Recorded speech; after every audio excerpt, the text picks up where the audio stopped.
আজকের ক্লাসে আমরা পঞ্চম শ্রেণীর চতুর্থ অধ্যায়ের মিশ্র ভগ্নাংশের যোগ ও বিয়োগ সম্পর্কে জানব। গত ক্লাসে আমরা ভগ্নাংশের যোগ এবং ভগ্নাংশের বিয়োগ সম্পর্কে দেখেছিলাম। আজকে দেখব মিশ্র ভগ্নাংশ থাকলে কিভাবে আমরা যোগ ও বিয়োগ করব। আমি খুবই সহজে তোমাদেরকে শিখিয়ে দেব, চলো আমরা শিখি। প্রথমেই ধরো আমি একটি ভগ্নাংশ লিখলাম 1/3। তাহলে নিচে যেটি থাকে সেটিকে আমরা ধরে নিলাম এটি ঘর বা বাড়ি। এটি ধরো একটা বড় বাড়ি, তাহলে এটিকে যদি আমরা বাড়ি কল্পনা করি তাহলে এটি আমাদের একটি বাড়ি, এবং উপরে যেটি থাকবে 1 সেটিকে আমরা বলবো এই যে 1, এগুলা ঘর, একটা বড় বাসার ঘর। তাহলে ভালো করে খেয়াল করো, এখানে 3 আছে, তার মানে 3টা ঘর নিয়ে একটা বাড়ি। নিচে যেটি থাকবে সেটি হবে একটা বাড়ির কয়টি ঘর নিয়ে থাকবে তার চিহ্ন। তাহলে এখানে যেহেতু 3 আছে, তার মানে আমরা বলবো 3টা ঘর নিয়েই একটা বাড়ি হবে। এখানে যদি 5 থাকতো তাহলে আমরা কি বলতাম, 5টা ঘর মিলে একটা বাড়ি হবে। এখানে 3 আছে, তার মানে এই যে 3টা, এই 3টা নিয়েই একটা বাড়ি, এবং উপরে 1, তার মানে এই কয়টি ঘর পূর্ণ আছে। তাহলে উপরে যেহেতু 1, চলো আমরা 1 পূর্ণ করে দিই। তাহলে এখান থেকে আমরা কি বলতে পারবো যে এই যে 3, এই পুরাটা একটা বাড়ি, তার মধ্যে উপরে হর 1 এটি রয়েছে, তাহলে একটা মাত্র ঘর পূর্ণ। আচ্ছা বলো তো, আমি যদি এটি লিখি যে 4/3, তাহলে কি হয়?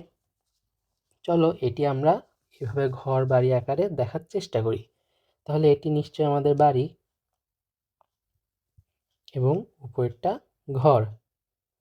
তাহলে এখানে দেখো 3টা ঘর নিয়ে একটা বাড়ি এবং ঘর পূর্ণ 4টা। তাহলে ব্যাপারটা কেমন হলো না, যে 3টা ঘর নিয়ে একটা বাড়ি অথচ ঘর পূর্ণ 4টা। তাহলে এসব ক্ষেত্রে আমরা কি করি বলো তো, আমরা আরেকটা নতুন বাড়ি বানাই। এই দেখো এখানে এই যে 3টি মিলে একটা বাড়ি, যেহেতু দেখছি যে আমাদের উপরে ঘর একটি বেশি পূর্ণ হয়ে গেছে, তখন কি করলাম, আরও একটি বাড়ি বানিয়ে ফেললাম।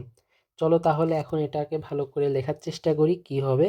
এই যে প্রথমে যেহেতু 3-এর উপরে 4 আছে, তার মানে অলরেডি 3টা ঘর তো পূরণ হয়েই গেছে।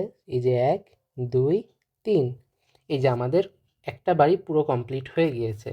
তারপর আমরা কেন আরেকটা বাড়ি বানালাম, এই যে এখানে ধরো 3/3 মানে আমরা কি জানি 1, তার মানে একটা বাড়ি অলরেডি পূর্ণ হয়ে গেছে, কিন্তু এখানে কত বেশি আছে বলো তো, একটা বেশি আছে। তাহলে এই যে একটা আমরা পূর্ণ করে দিলাম। তাহলে এই একটা পূর্ণ করে দেওয়ার ফলে কি হলো, আমরা এখানে এটা লিখতে পারি না যে ধরো 1 পূর্ণ 1/3। তাহলে ব্যাপারটা কেমন হলো, 1 পূর্ণ মানে একটা পুরো বাড়ি পূর্ণ হয়ে গেছে, ফুলফিল, এবং 1/3 মানে এই যে 3টা নিয়ে আবার আমরা একটা বাড়ি বানালাম, এইখানে মাত্র একটা ঘর পূর্ণ আছে। তাহলে এই কনসেপ্টটাই আমরা, চলো এখন মিশ্র ভগ্নাংশে প্রয়োগ করি।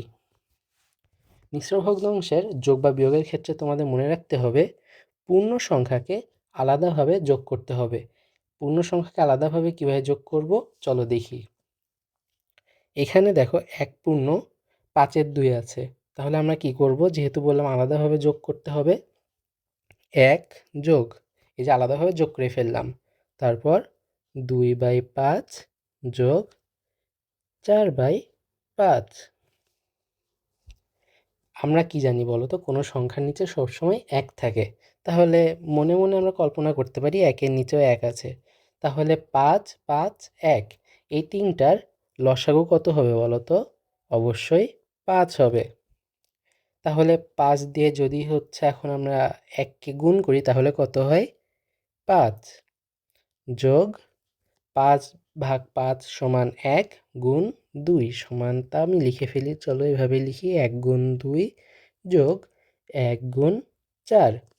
তাহলে কি হয়, এই যে উপরে 5 যোগ 2 যোগ 4/5 সমান 11/5। 11/5 হচ্ছে। তাহলে উপরে দেখো বড়, নিচে হচ্ছে ছোট। তাহলে এখন ভাবো তো, আমাদের 5টা ঘর নিয়ে একটা বাড়ি, আমাদের ঘর পূর্ণ 11টা। তাহলে আমরা যদি একটা বাড়ি বানাই, এখানে 5টা ঘর দিই, তাহলে পূর্ণ হয়ে গেল। আমরা আরও একটা বাড়ি বানালাম, এখানেও 5টা ঘর দিয়ে পূর্ণ হয়ে গেল। তাহলে কয়টি পূর্ণ হলো বলো তো? 10টি। তার মানে 2টি বাড়ি আমাদের সম্পূর্ণ পূর্ণ হয়ে গেল। এবং আরও একটা বাড়ি বানালাম, সেখানে 5টার মধ্যে মাত্র একটা ঘর পূর্ণ হলো এবং বাকি 4টি ফাঁকা থাকলো, তাই না? দেখো 11/5। তাহলে এটাকে আমরা কি লিখতে পারি? 2 পূর্ণ 1/5। কেন? চলো আমরা আবার ভালো করে দেখি। একটা বাড়ি বানালাম, 2টা বাড়ি বানালাম, 3টা বাড়ি বানালাম। তাহলে 3টা বাড়ির মধ্যে একটা বাড়িতে 5টা এই যে ঘর দিয়ে একটা বাড়ি পূর্ণ হয়ে গেল, তাও হচ্ছে না দেখো। তারপরে আরও একটা বাড়ি বানালাম 5টা দিয়ে, তারপর কয়টা পূর্ণ হলো বলো তো? 10টা। তারপর যদি আমরা আরেকটা দিই তখনই হবে 1। তাহলে এই যে এরকম 11, তাই না? তাহলে এখানে কয়টা বাড়ি পূর্ণ হলো বলো তো? 2টি। এই যে এখানে 2 লিখে দিলাম এবং একটি পূর্ণ আছে 5টার মধ্যে, তাহলে এই যে বাকিটুকু আছে এখানে লিখে দিব। চলো পরেরটা দেখি। পরেরটার ক্ষেত্রেও সেম, 1 যোগ 2/5 যোগ 1/5। তাহলে এখানে কি হবে? সেমভাবে 5 থাকছে, তারপর 5 গুণ 1 যোগ 1 গুণ 2 যোগ 1 গুণ 1। তাহলে কি হবে দেখো?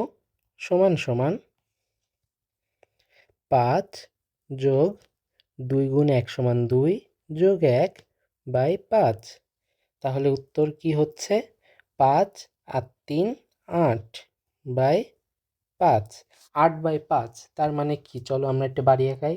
একটা বাড়িতে 5টা রুম, 1 2 3 4 5। 5টা রুম ফিল আপ হয়ে গেল, কিন্তু 8 জন আছে দেখো, 8টা রুম লাগবে আমাদের। 5টা রুম হয়ে গেল, তার মানে আমরা এই বাড়িতে আর করতে পারবো না। আমরা আরও একটা বাড়ি বানালাম, এখানেও 5টা রুম দিলাম, 1 2 3 4 5। কিন্তু 5টাই কি পূর্ণ? না, 5টার মধ্যে 3টা পূর্ণ করতে হবে।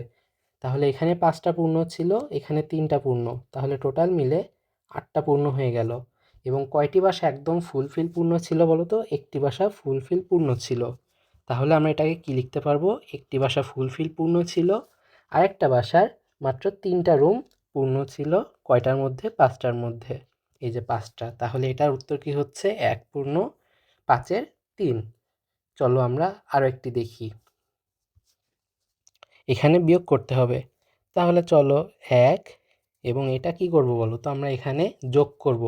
সবসময় পূর্ণ সংখ্যা যেটি থাকবে সেটি যোগ করব আমরা। কেন? এই যে দেখো লিখে রেখেছি, পূর্ণ সংখ্যাকে সবসময় আলাদাভাবে যোগ করতে হবে। তাহলে এই যে আমরা চলো যোগ করে ফেলি। 1 যোগ 3/7 বিয়োগ 4/7। দেখে বুঝতে পারছো লসাগু 7 হবে। তাহলে সিম্পলভাবে 1 গুণ 7 যোগ 3 গুণ 1। এবার খেয়াল করো, এখন কি করতে হবে? মাইনাস দিতে হবে। মাইনাস 1 গুণ 4। কেন মাইনাস দিলাম বলো তো? এই যে দেখো এখানে মাইনাস আছে, তাই এখানে মাইনাস হলো। এখানে যোগ এবং বিয়োগ একসাথে করতে হবে। তাহলে চলো আমরা হিসাবটা করে ফেলি। হিসাব করলে কত হয়? 7 গুণ 1 সমান 7 যোগ 3 গুণ 1 সমান 3 মাইনাস 4/7। তাহলে উত্তর কত আসে দেখো? 7 যোগ 3 সমান 10 বিয়োগ 4 সমান 6/7। তাহলে আমাদের উত্তর 6/7। এটাকে কেন আমরা ভাঙলাম না? কারণ দেখো উপরে 6 নিচে 7 একটি একটি প্রকৃত ভগ্নাংশ, এবং প্রকৃত ভগ্নাংশকে আমাদের আর ভাঙার দরকার নাই। তাহলে এটি আমাদের উত্তর 6/7। তোমাদের জন্য কিছু HW আছে, এই HW 6টি তোমরা বাসায় করে ফেলবে। এরই মাধ্যমে আমরা এই চ্যাপ্টারটি শেষ করলাম। দেখা হচ্ছে পরবর্তী চ্যাপ্টারে।